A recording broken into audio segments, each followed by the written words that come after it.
No one is like David Harbour. It feels like there's nothing he can't do. He's just making this character really pop and far more interesting than we originally imagined.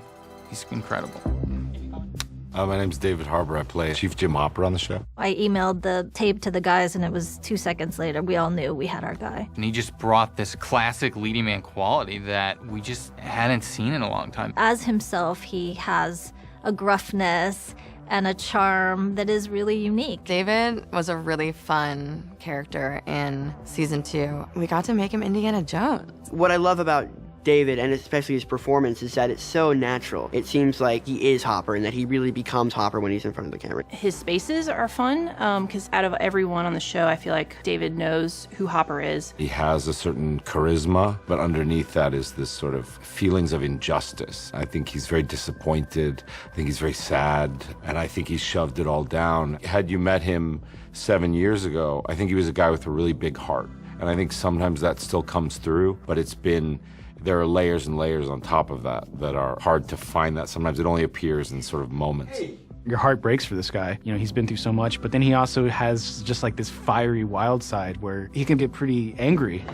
He has a lot of ego. He has a lot of arrogance. Chief Jim Hopper. And I think that his coming to realize that those control issues hurt people other than just himself is sort of a realization throughout the season. So you understand these things about the character, but then to actually make it organic or to make my particular skin crawl, it has to be personal to me. And so I start to like figure out these things about the way Hopper thinks, and then I'll start to play with things in my life, situations that have happened to me that were embarrassing or humiliating. You know, it's me sitting alone in a room for 3 hours a day, and you do all this work, and then you get out in front of the camera and you kind of like let it go. It's breakfast, okay. Season 2, and we start to see his evolution as a father. To be able in season 2 to service this big idea of the Duffers, which is, well, what if we take our big man and our little girl, and what if we spend the season with them as a duo?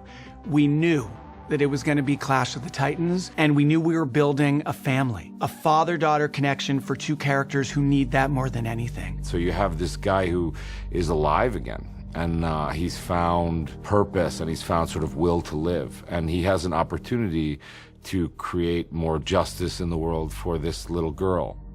I don't think he can actually view her powers in the same way that other people view her powers, because Hopper is looking at her to be a little girl that he can care for. So when she throws the book with her mind, or when she breaks windows, he can't take that in because it would be too terrifying. He's just giving it back to her as much as she's giving it to him, and all the while she's got these incredible psychic powers, and he seems to have forgotten that. No TV at all.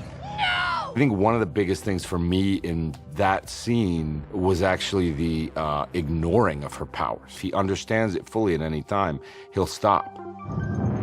He needs her to close this rift. But again, like to send who you think of as your daughter into this scary place is like a terrible choice to have to make. And there's this moment of like, I'm in too deep. Friday night at 3:30 in the morning, we were all just ready to, go home and have a long weekend. And we finished the scene and we were walking through the woods, and I looked at David, and it was just the two of us walking, and I said, David, I was in such a foul mood like 15, 20 minutes ago, and that performance made me feel like it was worth being out here at this time right now. Hopper is our rock, and David Harbour is our anchor. I think, honestly, for the rest of my life, I will always say it was David Harbour that helped me bring out and channel this character.